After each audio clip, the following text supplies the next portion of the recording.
I'm just letting you know right now, black suspenders is as close as we're going to get to a stripper outfit for me because I do not have the body confidence for that. So, just putting it done.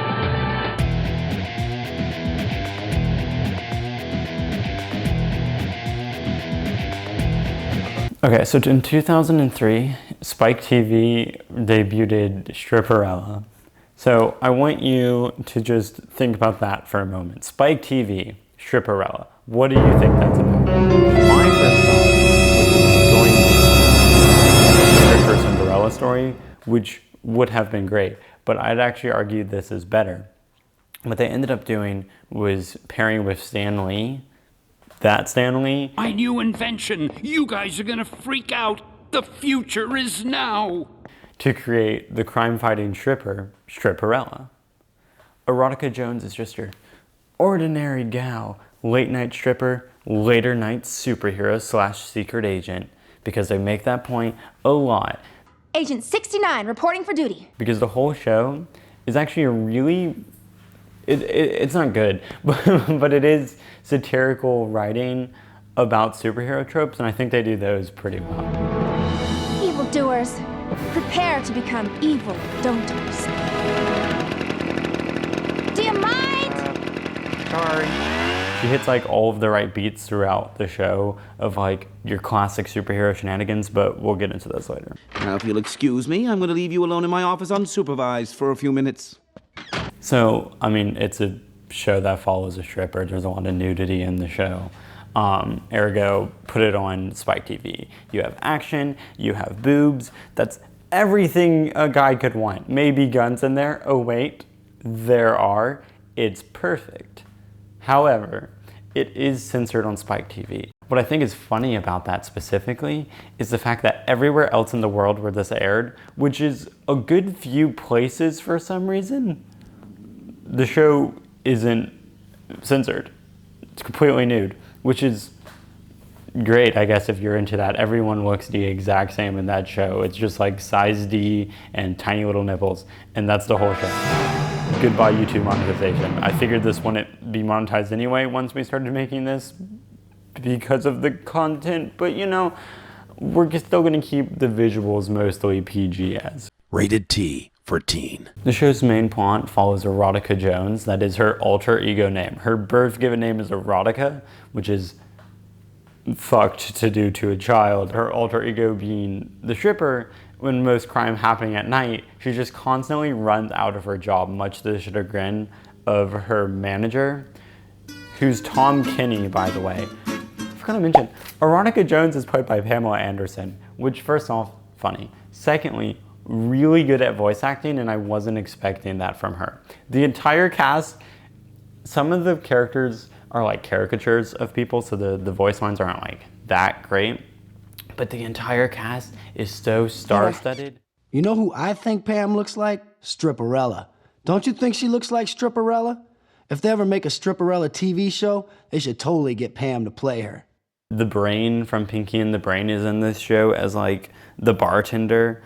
And I can't even say these last few names. I'm just going to put up pictures and their names or whatever while I'm talking about it, because it's really popular people. But for some reason they felt they wanted to do this show. And it's not, we'll get to that, but it's not, it's a very hit or miss show. There's like funny parts. Some of the episodes are really creative. It can be a really creative show. I really like the concept of it. They have good villains sometimes and they're like in theme with her, and then other times it's just horribly offensive. 2003 to Spike TV. Special Agent 14 is on the computer right now trying to track her down.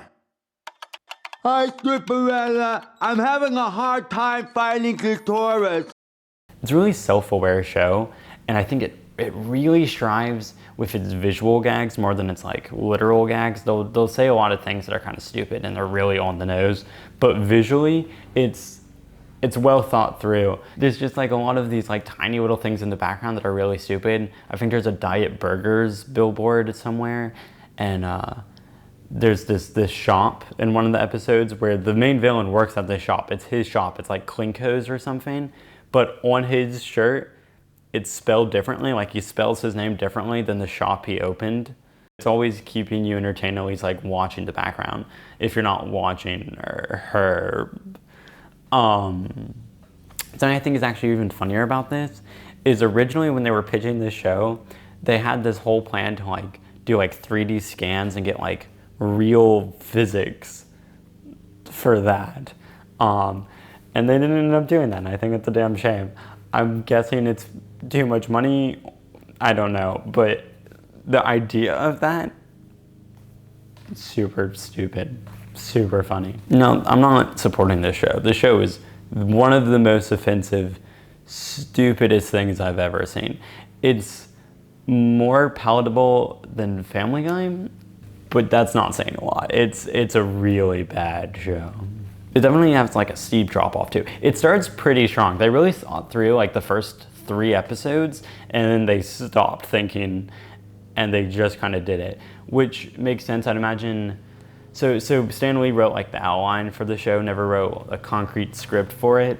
And then, I mean, once they started getting it going, I don't think they really expected, I don't know what they expected. I guess they thought it would succeed.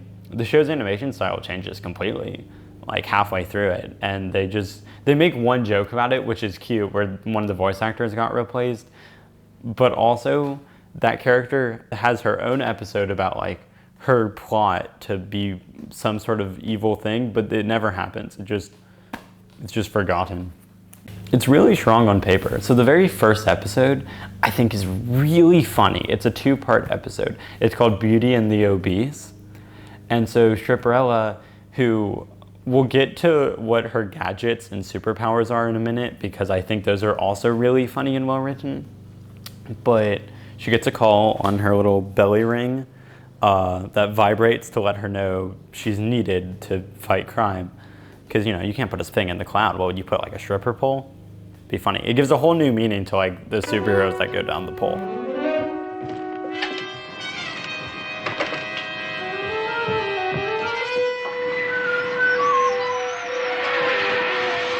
They have these villains that are really well themed, and it's really funny. It's this plastic surgeon who's been performing these operations. He's been giving women breast enhancement surgery, but he's been putting these things in them that causes them to bloat up and become really obese.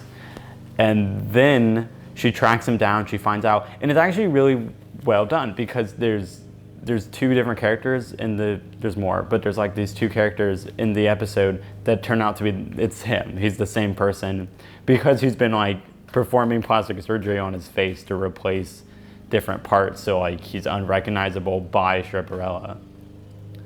But so he does this, he captures Stripperella on the table, and so he does his evil monologue scheme, and it's just so pointedly arguing how stupid superhero genre is. Why do you hate models so much?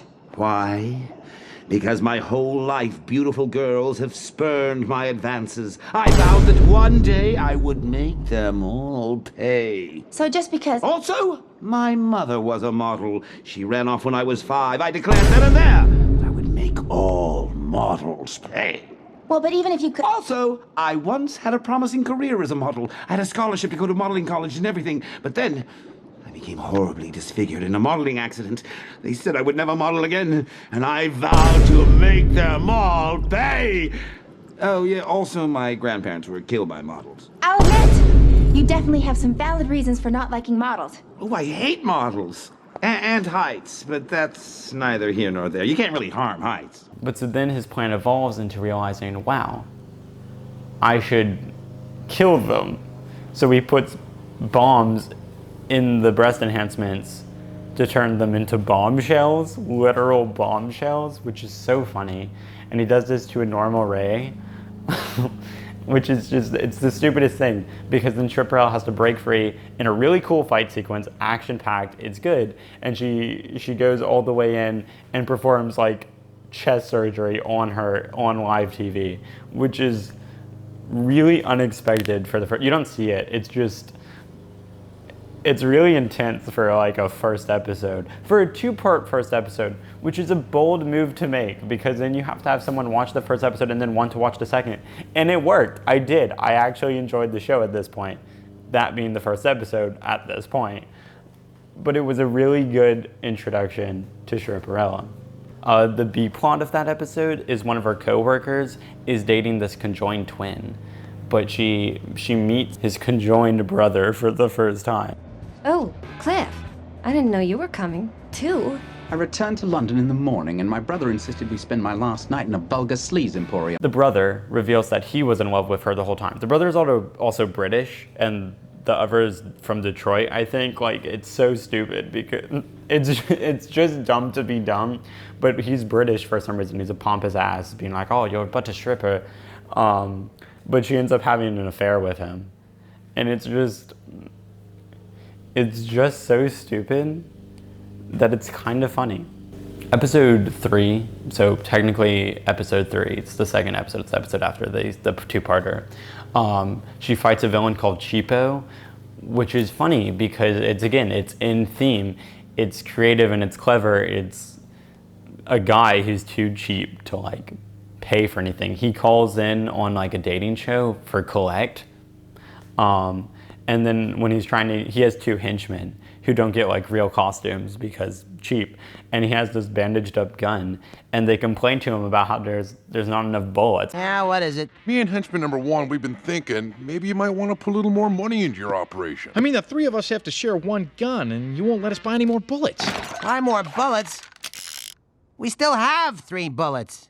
He robs an 89-cent store because he's not only like cheap, he's just inefficient with how he robs things. He comes back in a later episode where he robs a casino with, instead of gold bars, they rob these copper bars that are worth like maybe $100. He steals the world's largest imitation diamond. There's some superheroes as dumb as this in Batman's universe, and I love Batman. He's my favorite guy.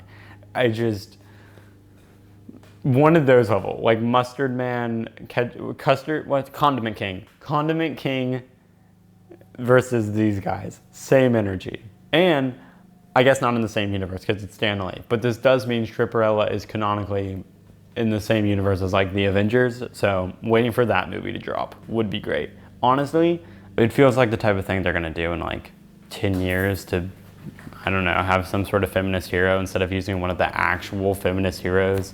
Like Huntress or something, which would be much cooler. Again, DC, but point being, there's people to choose from. The show really has its moments. It's got funny parts. I genuinely enjoyed it for like the first 4 or 5 episodes maybe. The gadgets are all original. She has a tampon dagger, which she can like fling out, which is really cool. She has a bra phone. She has super luxurious hair that she can use as a parachute. She can blow really hard. No, but like legitimately, like she blows someone out of a tank, which is wild. She's able to wear nothing and not have it affect her body temperature. So like there's an episode where they go skiing and she's just like in a bikini. She's just like impervious to all temperature effects, which I don't remember if it ever comes into like a practical episode. I think it does. But they do make a point of noting that. When she locks people up, she locks them up with the kinky cuffs, the tampon dagger, the belly button ring, the bra phone. Oh, I miss whatever that name was. I can't thank you enough. Whoa, thank you.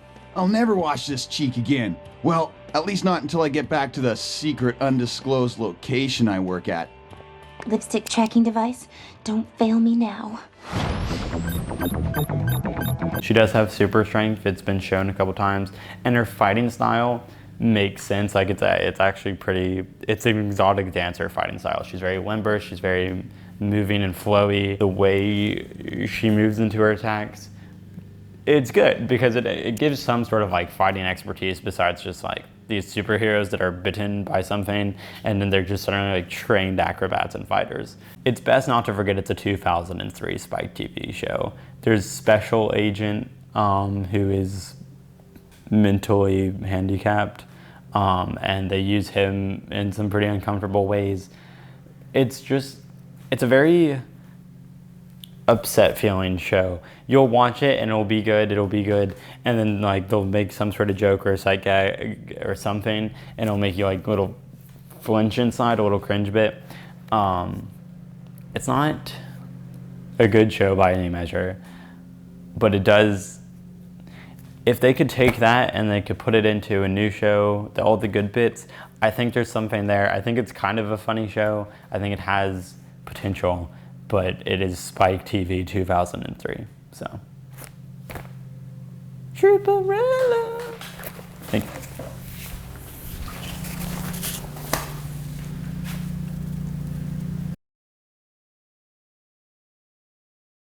There's a really cool fight sequence between his henchmen and Stripperella where they pull out giant cutlery, cut that word, you know, with the fork and the spoon, cutlery.